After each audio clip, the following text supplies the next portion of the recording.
السلام علیکم۔ تمام ویڈیو اپڈیٹس کے لیے اردو سینٹرز وائس کو سبسکرائب کر کے بیل نوٹیفیکیشن کو آن کر دیں۔ تو چلیے سنتے ہیں آج ایک پراسرار کہانی۔ ہماری زندگی میں کچھ ایسے بھی واقعات رونما ہوتے ہیں جن کا بظاہر تو حقیقت کے ساتھ کوئی تعلق نظر نہیں آتا، لیکن حقیقتاً وہ حقیقت کا دوسرا پہلو ہوتے ہیں۔ یہ بات آج سے 10 برس پہلے کی ہے، جب میں 18 برس کا تھا اور موسم گرما کی چھٹیوں میں میری پھپھو مری سے لاہور ہمارے پاس آ رہی تھیں۔ میری خالہ نے ہمیں یہ خبر دی۔ امی کو کہنے لگیں کہ آپا آپ کی نند کا ٹیلی فون آیا ہے، کہہ رہی تھیں کہ شام کی گاڑی سے آپ کے گھر آ رہی ہیں۔ امی نے خالہ کا پیغام سنتے ہی مجھے کہا کہ جلدی سے اپنے ابو کے پاس دکان پر جاؤ اور کہو پھل اور گوشت وغیرہ لے دیں، اور تم قبرستان والے راستے سے جانا، جلدی پہنچ جاؤ گے۔ اور میرا بیٹا ہاں یاد سے واپسی پر شام ہونے لگے تو قبرستان والے راستے سے مت آنا۔ میں نے کہا امی آپ شام ہونے پر قبرستان والے راستے سے ہمیشہ روکتی کیوں ہیں؟ تو اس پر امی کہنے لگیں ارے بیٹا آسیب وغیرہ ہوتے ہیں۔ خیر میں ابو کے پاس دکان پر جا رہا تھا تو قبرستان میں ذرا دیر کے لیے رک گیا اور یہ جائزہ لینے لگا کہ آخر یہ آسیب ہوتے کیا ہیں جن کے ڈر سے امی مجھے ہمیشہ ہی روکتی ہیں، مگر قبرستان میں مجھے قبروں کے علاوہ کچھ نظر نہیں آ رہا تھا۔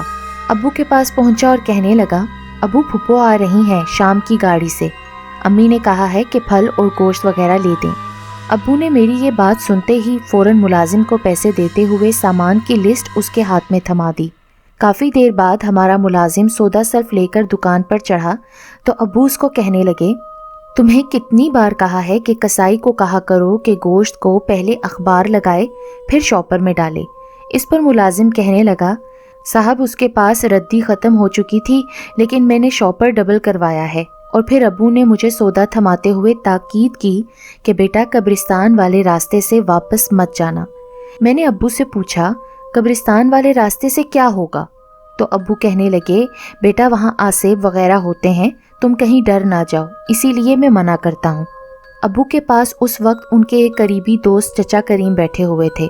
ابو کی اس بات پر چچا کریم نے زور سے کہکا لگایا اور کہا بھائی برخوردار تو تمہارا شیر جوان ہے اور پھر اوپر سے اس کا نام بھی شیروں والا یعنی اسد اللہ ہے، بھلا اسے آسیب کیا کہیں گے؟ ابو نے چچا سے کہا یار کریم میرا ایک ہی اکلوتا بیٹا ہے، اپنی طرف سے تو احتیاط ضروری ہے نا۔ اور پھر ابو نے مجھے کہا اسد بیٹا جلدی گھر پہنچو۔ جب میں دکان سے چلا تو دل میں خیال آیا آج کیوں نہ آسیب کا دیدار کرنے کی ایک اور کوشش کر لی جائے۔ بس پھر کیا تھا، میں چل پڑا قبرستان کی طرف۔ مین روڈ سے ہمارا گھر تقریباً 20 منٹ کی مسافت پر تھا اور قبرستان والے راستے سے 7-8 منٹ کی مسافت تھی۔ جب میں قبرستان کے اندر داخل ہوا تو ایک بار پھر آسیب وغیرہ کا جائزہ لینے کے لیے کھڑا ہو گیا۔ ادھر ادھر غور سے دیکھا، آسیب تو کیا، آسیب کا نشان تک نہیں تھا۔ ایک زوردار کہکا میں نے لگایا اور پھر میں چل پڑا۔ ابھی میں قبرستان کی حدود کراس کرنے ہی والا تھا کہ دل میں خیال آیا ایک بار پھر سے دیکھ لیا جائے، کیا پتا اب کوئی بھوت یا آسیب نظر آ ہی جائے۔ میں نے پھر پیچھے پلٹ کر دیکھا مگر پہلے کی طرح وہی تنہائی تھی، میری ذات کے علاوہ وہاں اور کوئی بھی نہ تھا۔ میں دل ہی دل میں بہت خوش تھا اور سوچ رہا تھا کہ گھر جا کر امی کو بتاؤں گا کہ آج میں قبرستان والے راستے سے گیا بھی اور واپس بھی اسی راستے سے ہی آیا ہوں، وہ بھی گوشت لے کر۔ بس انہی سوچوں میں گم میں گھر میں داخل ہوا اور امی کو آواز دی امی جان آپ کہاں ہیں؟ امی کے جواب سے پتہ چلا کہ وہ تو کچن میں ہے۔ میں کچن میں داخل ہوا اور امی کو سودا صرف تھماتے ہوئے کہا امی میں ابھی قبرستان والے راستے سے آیا ہوں، وہ بھی اکیلا۔ آپ نے تو مجھے ہمیشہ ہی بدھو بنایا ہے، جن بھوت اور آسیب ہوتے ہیں، تم ڈر جاؤ گے بیٹا، قبرستان والے راستے سے مت آنا۔ اس پر امی نے میری بات کاٹتے ہوئے کہا باقی باتیں پھر سنانا، پہلے گوشت لے کر آؤ، وہ تو تم بھول ہی گئے ہو۔ میں نے امی سے کہا امی گوشت تو شاپر میں ہے۔ پھر میں نے خود سارے شاپر چیک کیے تھے۔ اس دوران میرا جسم کانپنا شروع ہو گیا تھا، مجھے شدید پسینہ آیا اور ایسا محسوس ہونے لگا جیسے مجھے بخار ہو رہا ہے، اور پھر میں صحن میں پڑی چارپائی پر گر گیا تھا۔ جب میری آنکھ کھلی تو میں نے خود کو کسی بابا جی کے آستانے پر پایا۔ میرا سر امی اور پاؤں ابو کی گود میں تھے، پھوپھو کے ہاتھ میں تسبیح تھی اور ان کے بچے میرے آس پاس کھڑے تھے۔ میں یہ تمام صورتحال دیکھ کر بہت ہی پریشان ہوا اور امی سے پوچھا امی مجھے کیا ہوا ہے؟ ابھی میں امی کے ساتھ بات کر ہی رہا تھا کہ کمرے میں چچا کریم داخل ہوئے تھے اور سب کو سلام کرتے ہوئے ابو سے مخاطب ہوئے، بھائی اب اسد کا کیا حال ہے؟ بس بھائی ابھی ہوش آیا ہے، آپ یہ بتاؤ کہ اب اسد کو اور کتنی دیر یہاں لے کر ٹھہرنا ہے؟ اتنے میں ایک شخص اور کمرے میں داخل ہوا اور کہنے لگا، صاحب آپ کے لڑکے کو ہوش آیا یا نہیں؟ بابا جی پوچھ رہے ہیں۔ بابا کرامت سائیں کہہ رہے ہیں کہ اگر ہوش آ گیا ہے تو لڑکے کو لے کر حجرے میں تشریف لائیں۔ ابو اور چچا کریم نے مجھے سہارے سے کھڑا کیا اور بابا کرامت سائیں کے حجرے میں لے جا کر ان کے سامنے بٹھا دیا۔ میں یہ سب صورتحال دیکھ کر بہت پریشان ہو رہا تھا۔ بابا جی نے اپنی لال جلالی آنکھوں کے ساتھ مسکرا کر پوچھا، کیا آج کے بعد بھی تم کوئی ایسی حرکت کرو گے؟ میں بابا جی کے اس سوال پر اور بھی پریشان ہو گیا تھا۔ آخر مجھ سے وہ ایسا سوال کیوں کر رہے ہیں؟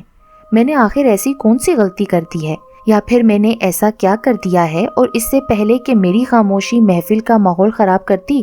ابو نے جواب دیا تھا، بابا سائیں اب تو سوال ہی پیدا نہیں ہوتا۔ اچھا پھر رشید میاں دوسرے بکرے کا صدقہ مت بھولنا، ورنہ وہ چیز دوبارہ بھی حملہ کر سکتی ہے۔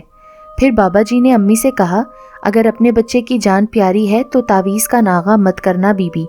اچھا اب آپ لوگ اپنے گھر جائیں، اور ہاں رشید صاحب، کوئی بھی وظیفہ شروع کرنے سے پہلے بسم اللہ کا کڑا اپنے سیدھے ہاتھ میں ضرور ڈال لینا جو میں آپ کو دے رہا ہوں۔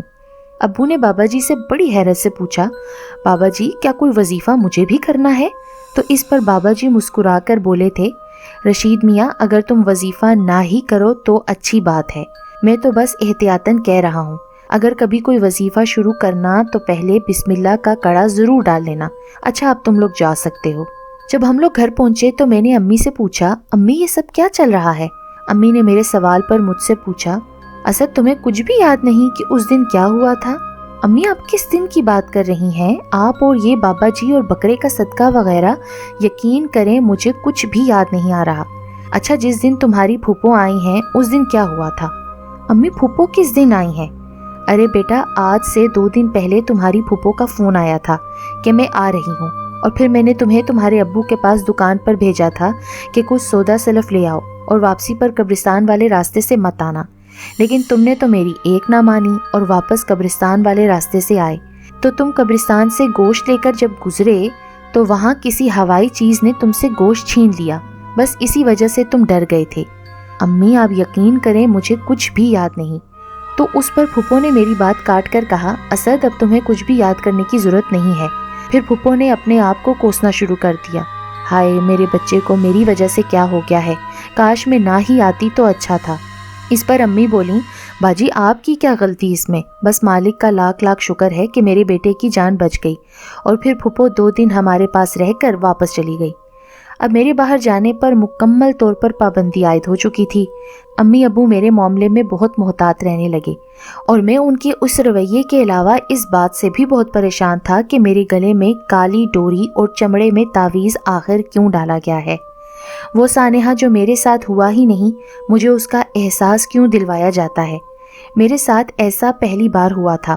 خیر اب موسم گرما کی چھٹیاں ختم ہونے کا بہت شدت سے انتظار کر رہا تھا، اور پھر جیسے ہی میرا کالج لگا تو امی نے ابو سے کہا، اب آپ اسد کو سائیکل لے دیں، میں یہ بالکل بھی نہیں چاہتی کہ میرا بیٹا اب قبرستان والے راستے سے گزرے۔ بس پھر کیا تھا، دوسرے ہی دن میری سائیکل آ گئی، اپنی تو موج لگ گئی۔ اب میرا کالج لگ چکا تھا اور ذہن بھی پہلے سے زیادہ فریش ہو گیا تھا۔ ایک دن کالج سے واپسی پر میں ایک بک سٹال پر رک گیا اور مختلف رسالوں کا جائزہ لے رہا تھا کہ اس دوران میں نے وہاں پڑھی ایک کتاب دیکھی، 40 دن میں عامل بنے۔ بھائی وہ والی کتاب کتنے کی ہے؟ 20 روپے کی۔ میں نے 20 روپے دے کر عامل بننے والی کتاب بیگ میں ڈالی اور گھر کو چل پڑا۔ گھر جا کر میں نے اپنے کمرے میں چھپ کر اس کتاب کا مطالعہ شروع کر دیا۔ اس میں ایک وظیفہ تھا کہ 40 دن میں جن بھوت اور آسیب کو قابو کریں۔